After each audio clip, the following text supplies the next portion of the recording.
Welcome everybody to some short videos on how you can make your courses more accessible to all students. The first thing I'd like to say is that best practices presented in these videos are based on WCAG guidelines and ARIA standards. The links to these websites will be provided within the videos, so you have those resources. And following these guidelines will make your content available to a wider audience. And this includes students with blindness, low vision, deafness, hearing loss, learning disabilities, cognitive limitations, limited movement, speech disabilities, photosensitivity, and combinations of all these. And the first thing I'd like to touch on today is just a little bit about universal design. I'm sure some of you have heard the initials UDL, which stands for Universal Design for Learning. And it is a set of principles that for curriculum development that gives all individuals equal opportunities to learn. So it means you seek to accommodate a wide spectrum of users. You consider accessibility up front rather than later on. So if you think about it, it's built in rather than added on. And the purpose of UDL is to create content, assessment, goals, and objectives that work for all users right from the beginning.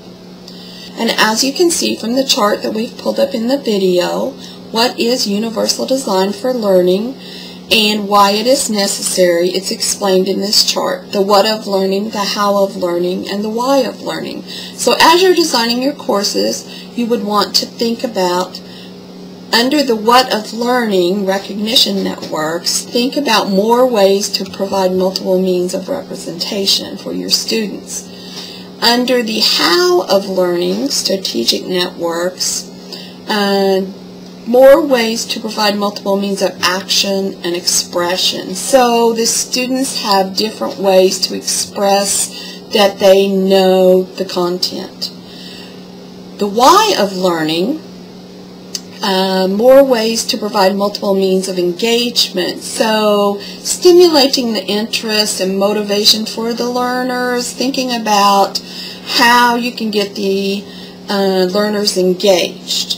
These are the primary areas for UDL. And I just wanted to touch on that a little bit. I know some people have heard those initials and people talk about universal design, and just provide you with this link to this website which explains when you're designing, just to look at those and check those out. And you will see that we have pulled up on the screen 5 important accessibility tips for faculty. And I am going to talk about these 5 areas today. And the first one I'd like to talk about is selecting textbooks and other materials that are available in alternate format. In other words, like eText. So the most important thing when you're choosing a book for your course is to check with the publishers to see if the book is available in alternate formats accessible to people with print disabilities, and it's very important to ask them that. And then when the publishers tell you yes, they do have these, it would be very important for you then to contact disability services on our campus, so disability services can check out and make sure that this is really true, because sometimes the publishers will say yes it is, and then we find out later on when we really need it for a student that it's not. If you are adamant to use certain text that is not available in alternate formats, then the other thing would be you could contact disability services on campus if alternative formats are not available, and they will investigate how they can make this information available to that student. But it's very important that you do this as soon as possible, because that alternative takes a little bit longer. So just think about those things and think about the textbooks when you're choosing them.